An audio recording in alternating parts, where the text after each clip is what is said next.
ঘড়ির কাঁটায় এখন রাত্রি 12টা 21, আর কিছুক্ষণ পরেই আমাদের ট্রেন জার্নি শুরু হবে। আর এই দেখুন, এখনও ব্যাগ গোছানো কমপ্লিট হয়নি। ছেলেটাও ওইদিকে ঘুমোচ্ছে, আর এই সুযোগে আমিও লাস্ট যে ব্যাগটা আছে সেটা একটু গুছিয়ে নিচ্ছি। আর এই সাইডটাতে চলছে টিভি প্যাকিংয়ের কাজ। ওই দেখুন দূরে বিশুদা আর সুব্রত দুজন মিলেই টিভি প্যাকিং করছে। প্যাকিং তো হচ্ছে, নিয়ে যাওয়া হবে কি করে সেটা একটা চিন্তার বিষয়। প্রথমে আমরা ভেবেছিলাম যে অনলাইন কুরিয়ারে দেব, তো একটা দাদা বলল সেও এইভাবে একবার টিভি নিয়ে গিয়েছিল, তার টিভিটা পুরো নষ্ট হয়ে গিয়েছিল।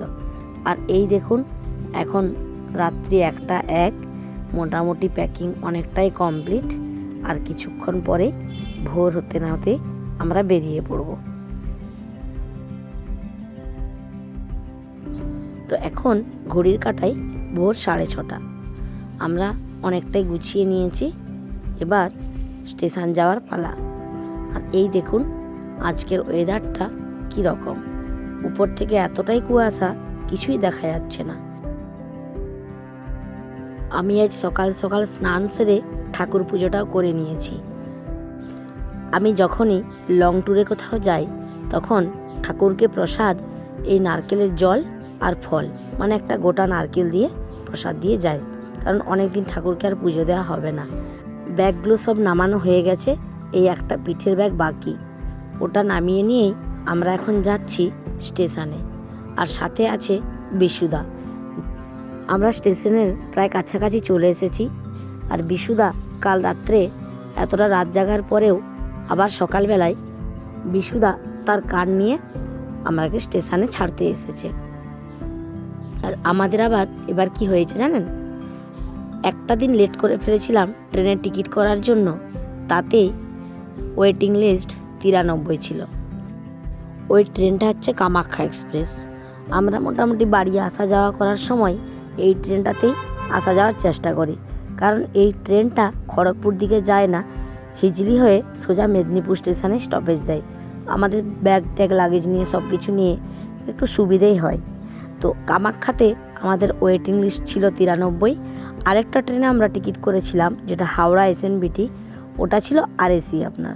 তো ওটা কনফার্ম ছিল যে ট্রেনটা অ্যাটলিস্ট উঠতে পারবো যদি কামাখ্যাটায় কোনো কিছু নাই হয়। তো মন প্রাণ থেকে চেয়েছিলাম যেন কামাখ্যাটাই আমাদের কনফার্ম হয়। আর এই দেখুন মেয়েটাও আমার বড় হয়ে গেল, পিঠে একটা ব্যাগ, সাথে ট্রলি, আবার বলছে মামা আমি ভাইকেও ঠিকঠাকভাবে কেয়ারফুলি নিয়ে যেতে পারবো। আর যাই হোক, এবার বলে সেই স্টোরি। তো কামাখ্যাটা তো 93 ওয়েটিং লিস্ট ছিল, কখনো ভাবিনি যে কামাখ্যাতে আমাদের টিকিট আমরা মানে সিটটা পাবো আর কি। আর এই দেখুন কামাখ্যা, আগের দিন সন্ধেবেলায় দেখি যেটা RAC ছিল হাওড়া SNBT ওটা কনফার্ম, আর রাত্রি 11টার দিকে হঠাৎ করে দেখলাম যে কামাখ্যাটাও কনফার্ম। সন্ধেবেলা দেখেছিলাম যে কামাখ্যাটায় ওয়েটিং লিস্ট 20 ছিল, তো ওটা আশা ছেড়ে দিয়েছিলাম, হবে না, আমরাকে SNBTতে যেতে হবে। আর এদিকে হয়েছে আরেক কাণ্ড, ওয়েটিং লিস্টে থাকার জন্য 2টো কামরাতে আমাদের সিটগুলো পড়েছিল।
ওয়েটিং লিস্টের জন্যই দেখুন একটা কামরাতে পড়েছে মিডিল একটা, আপার একটা, আর পাশের কামরাটাতে পড়েছিল আপার। তো যেখানে মিডিল আপার ওখানে আমরা 3 জন ছিলাম, আর পাশের কামরাটাতে ছিল সুব্রত। তো এখন দুপুরবেলায় খাবার খাওয়া হয়ে গিয়েছে, ছেলে বলে আমি দিদিয়ার কাছে একটু শোবো মিডিলে। তো এইবার প্রথম এই দুটো আপার আর একটা মিডিল সিট হয়েছে। ওয়েটিং লিস্ট থাকায় এরকম অবস্থা, কিছু করার নেই, একটু কষ্ট করে তো যেতেই হবে।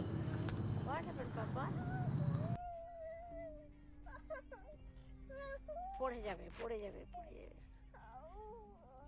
আচ্ছা ওপেন করে দাও, না ওপেন করো। আরে উপরটা থেকে তো কোল্ড আসছে, দেখো ওখান থেকে কোল্ড এয়ার আসছে, চেক করো। ও তোমার গোটায় কি কোল্ড লাগবে নাকি বাবা?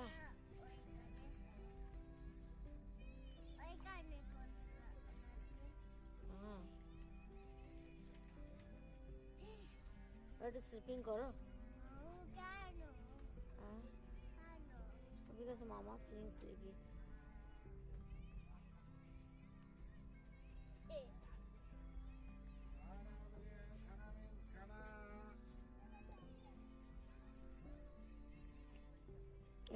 এটা কি হচ্ছে? না স্লিপিং করে না পাপা। গুড নাইট অদ্রিত। এখন নাইট না, এখন কি মর্নিং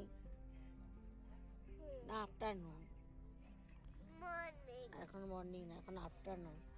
তুমি তো মর্নিং এ ট্রেনে উঠেছো না, তো এখন তো afternoon. You want to eat popcorn? আপারে সিট থাকায় আমি অধিকাংশ টাইমটা আপারেই কাটিয়ে দিয়েছিলাম। কতবার উঠানামা করা যায় বলুন। তো মেয়ের সিটটা মিডিলে ছিল বলে ও ফোল্ড করে নিয়েছে। আর সন্ধেবেলায় এই দেখুন আমাদের পাশে যারা ছিল এদের বাড়ি উড়িষ্যাতে, তো এরাও ব্যাঙ্গালোরে থাকে, এরাও বাড়ি যাচ্ছিল। তো ওদের সাথেই ভাই বোন মিলে উনো খেলতে লেগেছে।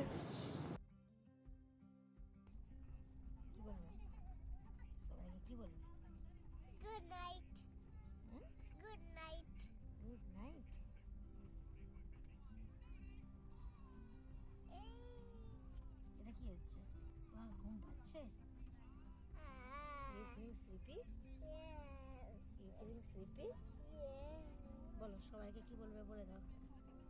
Good night. সে loudly good night. Bye by.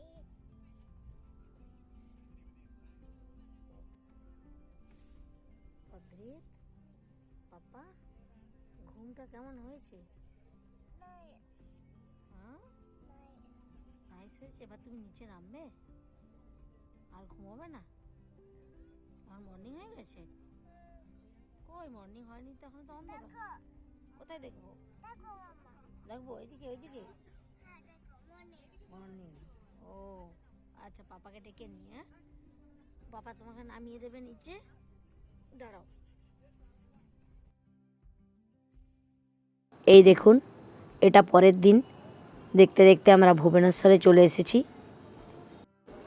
প্রত্যেকবার বাড়ি আসার সময় যখনই আমি এই ভুবনেশ্বর স্টেশনে আসি মনে হয় যেন ঘরের কাছে চলে এসেছি।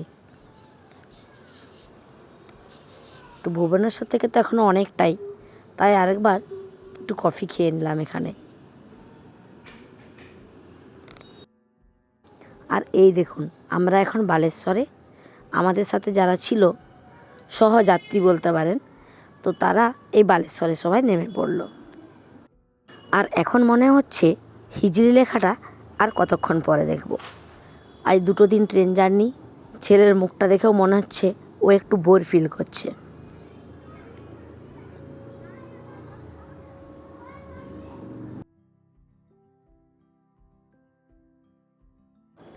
এইবারে একটা কারণে মানে একটা উদ্দেশ্যে আমরা বাড়ি আসছি। আমাদের বাড়ি আসার কথা ছিল কালী পুজোর সময়, মানে ভাইফোঁটাতে আর কি। তো তখন এলাম না, এখন আসছি। সেই কারণটা আপনাদের পরের ব্লগে জানাবো। আর এখন দেখতে দেখতে মোটামুটি আমরা ওয়েস্ট বেঙ্গল ঢুকে পড়েছি, আর হয়তো কিছুক্ষণ পরেই হিজলি স্টেশনে চলে আসবো।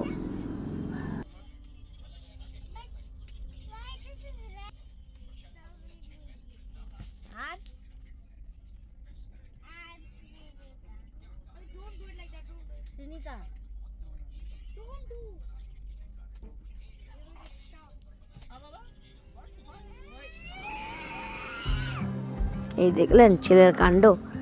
আর এই দেখুন আমরা এখন এসে পড়েছি হিজলি স্টেশনে। অনেক দিন পর এই স্টেশনে বাংলা লেখাটা দেখতে পেলাম।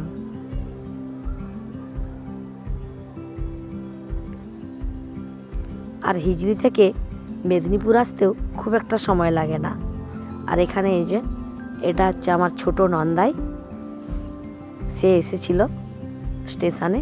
আর তার সাথে এসেছে আমার শ্বশুরমশাই, উনি আবার একটু বেশি তাড়াহুড়ো করেন।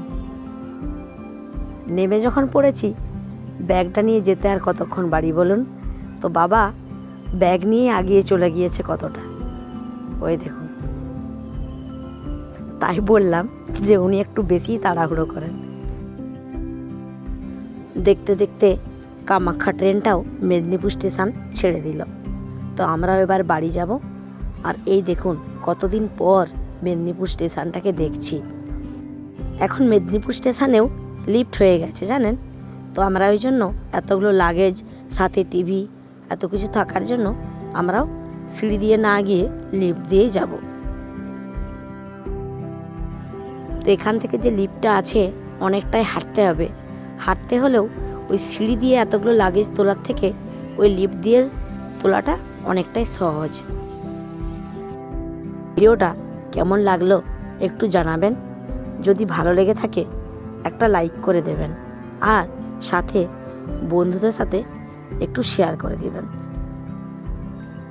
আবারও আসবো একটা নতুন ব্লগ নিয়ে, নতুন কিছু নিয়ে। ততক্ষণে সবাই ভালো থাকবেন, সুস্থ থাকবেন।